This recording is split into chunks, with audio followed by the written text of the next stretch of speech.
Ciao a tutti e bentornati nella cucina di Gurumetu Asian Food. Oggi torniamo in India per preparare uno snack veramente delizioso e molto conosciuto. Sto parlando dei pakora, ovvero delle frittelle di verdure speziate accompagnate da una freschissima salsa yogurt menta. Questo snack è molto diffuso in India, lo potete trovare un po' ovunque, è molto consumato e semplice da fare. Ce ne sono tantissime versioni, infatti la ricetta può essere cambiata utilizzando diversi tipi di verdure, essendo oltretutto una ricetta per l'appunto vegetariana. Gli ingredienti sono semplici da trovare e la ricetta facile e veloce. Andiamo a vederli tutti insieme e poi mettiamoci al lavoro. Let's go!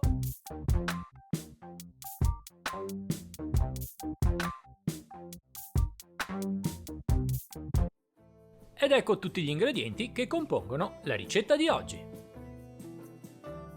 Per la salsa alla menta avremo bisogno di 30 g di foglie di menta fresca, 20 g di foglie di coriandolo fresco, un peperoncino verde dolce, mezzo cucchiaino di succo di limone, 200 g di yogurt magro, 20 ml d'acqua circa e sale quanto basta.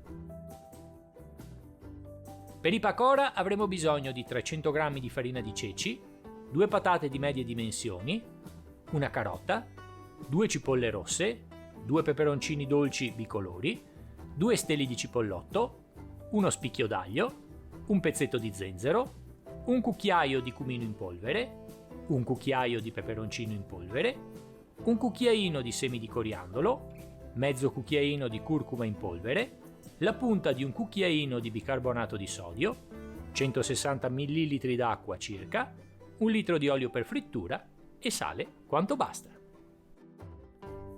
E come al solito, dopo aver trovato tutti gli ingredienti, cominciamo la ricetta che divideremo in 4 fasi. La preparazione della salsa d'accompagnamento, il taglio di tutte le verdure, la preparazione e cottura dei pakora e per finire l'impiattamento. Cominciamo con il preparare la salsa d'accompagnamento. Mettiamo la menta nel mixer, aggiungiamo il coriandolo, il peperoncino a pezzi, l'aglio a pezzi, il succo di limone, l'acqua e un po' di sale. Chiudiamo e frulliamo bene il tutto. Dovremo ottenere una purea molto liscia. Aggiungiamo quindi lo yogurt e mescoliamo bene con una frusta, in modo da ottenere una salsa omogenea e cremosa, che faremo riposare un'ora in frigorifero. Mettiamo i semi di coriandolo nel mortaio e con il pestello schiacciamoli bene. Otterremo una polvere grossolana. Uniamo la polvere appena ottenuta alla farina di ceci e aggiungiamo il peperoncino in polvere, il cumino in polvere, la curcuma in polvere, il bicarbonato di sodio e il sale. Mescoliamo bene il tutto con una frusta per unire tutti gli ingredienti, quindi riserviamo a parte. Con l'utilizzo di un pelapatate sbucciamo le patate. Con un coltello affilato creiamo una base e tagliamo quindi delle fette sottili. Sovrapponiamo alcune fette e tagliamole a bastoncini fini. Una volta fatto, conserviamoli in acqua fredda per evitare l'ossidazione. Sempre con il pelapatate sbucciamo la carota. Eliminiamo le estremità, tagliamola in 2, creiamo una base e quindi ricaviamo delle fette sottili. Sovrapponiamo quindi alcune fette e tagliamole in bastoncini fini.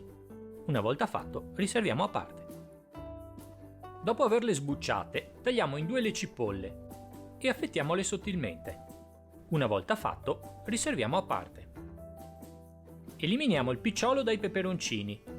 Tagliamoli in 2, eliminiamo semi e membrana interna, quindi tagliamoli a bastoncini fini. Una volta fatto, riserviamo a parte. Tagliamo in diagonale gli steli dei cipollotti, quindi riserviamo a parte. Con la parte piatta del coltello schiacciamo lo zenzero. Affettiamolo sottilmente, quindi tritiamolo finemente. Una volta fatto, riserviamo. Nello stesso modo schiacciamo lo spicchio d'aglio, affettiamolo sottilmente e tritiamolo finemente. Una volta fatto, riserviamo a parte. Posizioniamo ora in una terrina le patate, la cipolla, la carota, i peperoncini, il cipollotto, lo zenzero tritato e l'aglio tritato. Uniamo la farina speziata e mescoliamo energicamente le verdure, strizzandole in modo da far uscire un po' di liquido. Aggiungiamo quindi l'acqua e impastiamo bene. Condiamo con abbondante sale e continuiamo a impastare fino ad ottenere una massa piuttosto collosa. Lasciamola riposare 10 minuti. Scaldiamo l'olio a 170 gradi e aggiungiamo delicatamente delle piccole quantità di impasto, 3, massimo 4 alla volta. Friggiamole 3 minuti circa, rigirandole continuamente. Quando saranno ben dorate, togliamole dall'olio, sgoccioliamole e adagiamole su una griglia. Continuiamo quindi a friggere le frittelle fino ad esaurimento dell'impasto. Saliamo leggermente e prepariamoci all'impiattamento. Ed eccoci come al solito arrivati al momento dell'impiattamento. Cominciamo col posizionare la salsa alla menta decorata con una fogliolina. Aggiungiamo quindi alcune frittelle e coloriamo eventualmente con qualche fettina di peperoncino. I nostri pakora sono pronti ad essere degustati. Acibuk! Buon appetito!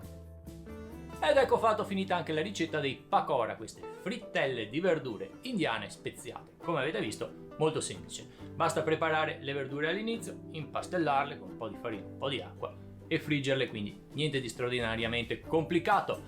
L'unica cosa, fate attenzione alla temperatura dell'olio, quindi non troppo alta, altrimenti li brucerete all'esterno lasciandoli crudi all'interno. Questa ricetta è altamente customizzabile. Come avete visto, io ho utilizzato certi tipi di verdura, ma voi potete cambiare totalmente e utilizzare esclusivamente quelle che più vi piacciono. Anche la salsa può essere cambiata. Io ho preferito questa salsa yogurt alla menta molto fresca perché sembra essere molto apprezzata. Bene ragazzi, spero che il video vi sia piaciuto e che la ricetta vi riuscirà bene. Continuate a seguire il mio canale Gurumetto Asian Food, mettete un piccolo like al video e condividetelo. Se non siete ancora iscritti, fatelo subito. Iscrivetevi al mio canale e azionate la campanellina. Io come al solito la prossima settimana sono sempre qui per voi con una nuova ricetta. Ciao a tutti.